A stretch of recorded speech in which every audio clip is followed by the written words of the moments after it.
पहले तो आप हमें ये बताइए कि डिफरेंट कैटेगरीज जो हमने गोल्डन वीज़ा की लास्ट पॉडकास्ट में भी डिस्कवर करने की कोशिश की थी और कवर करने की कोशिश की थी, क्या कैटेगरीज हैं mainly for golden visa qualification?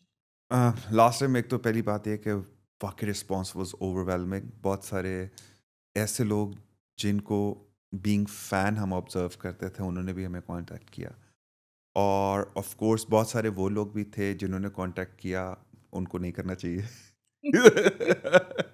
लेकिन एक्चुअली सबसे पहले तो हमें ये अंडरस्टैंड करना चाहिए कि जो गोल्डन वीज़ा है, that is a golden visa, and that is a golden visa for a reason, it's not for everyone. I am right. Very sorry if somebody is offended कि वो ये समझे कि ये सिर्फ अमीर लोगों की बात है या गरीब लोगों की बात है। तो अमीर गरीब की बात नहीं, इट्स अ गोल्ड वीज़ा।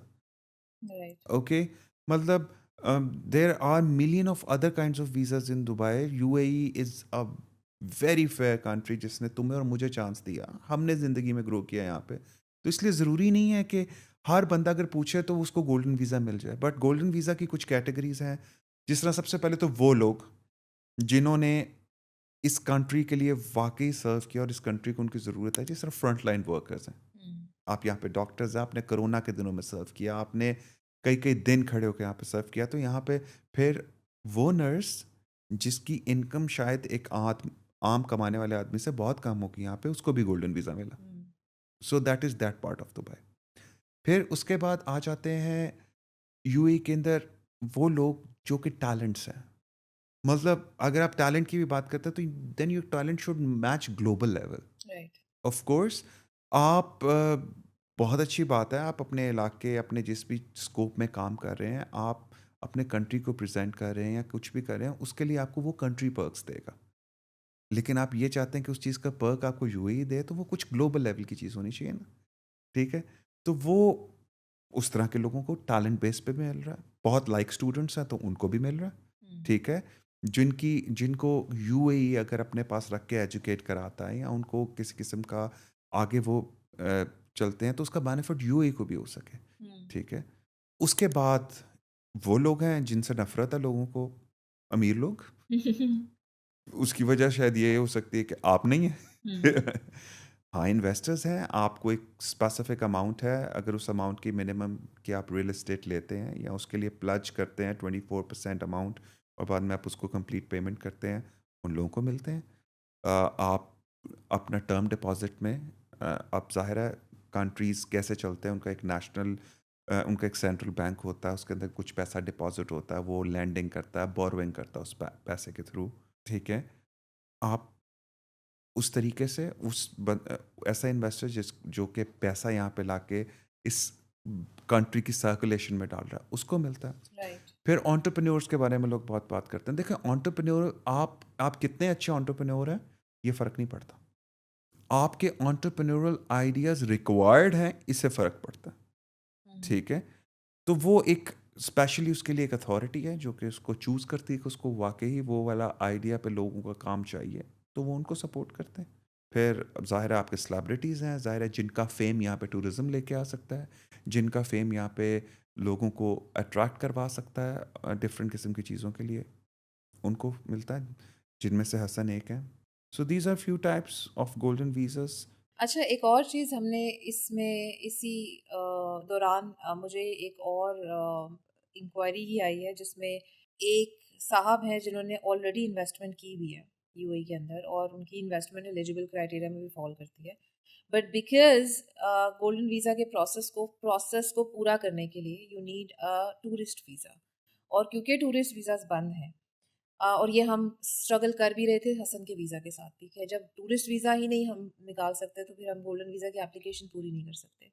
सो उस सिचुएशन में ऐसे लोग जो ऑलरेडी इन्वेस्ट कर चुके हैं या ऑलरेडी फॉर एग्जांपल सेलिब्रिटीज़ हैं, हमारे पास बहुत सारे सेलिब्रिटीज़ हैं जिन्होंने हमें रीच आउट किया है and we are in conversations with them, but जब आप विजिट वीज़ा या टूरिस्ट वीज़ा ही नहीं निकाल पा रहे उनका, तो फिर उन लोगों को क्या सजेशन करना चाहिए, क्या सजेशन आपकी तरफ से होगी कि वो क्या करें? आपको पता है उसके लिए कुछ वेज हैं। सबसे पहले तो देखो, अगर आप गोल्डन वीज़ा क्राइटेरिया में फॉल कर चुके हैं, हुँ, ठीक है, तो उसके लिए तो अब वैसे भी वीज़ाज़ ओपन हैं इस लेवल के लोगों के लिए, राइट। जिनकी bank statement hmm, $5,000 to $6,000 continuously show कर रही है कि पड़ा हुआ है उनके पास, होटल का अरेंजमेंट है यहाँ पे, there is a way to get a tourist visa for them, वो मसला नहीं है। That's the multi entry visa. Yes yes वो है, और वो प्रोसेस है और उसे मिलता भी है वीज़ा। दूसरा तरीका है कि आपको ट्रांजिट वीज़ास मिल जाते हैं, there are ways to get that. मेरे कहने का ये मतलब है कि as far as you are ready, that you want to take some way and you are consulting the right person, you will find the veg.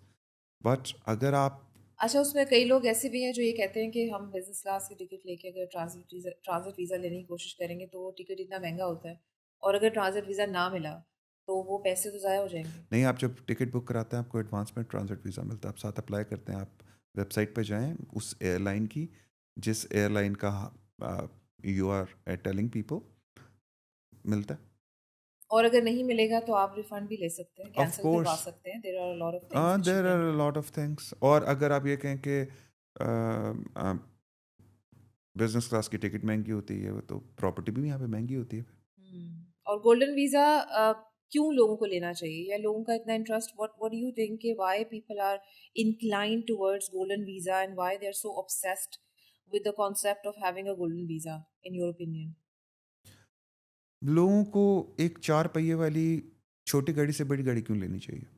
सबसे पहले तो ये कि अगर आप ये हर चीज़ का सोचना चाहो कि इससे मुझे क्या मिलेगा, इससे फ़ायदा क्या होगा? गाइस, प्रिविलेजेस का मतलब कतन ये नहीं होता कि वो आपकी नीड्स को पे ऑफ कर रही हैं। Mhm. आपकी नीड तो पे ऑफ हो जाती है कहीं से भी।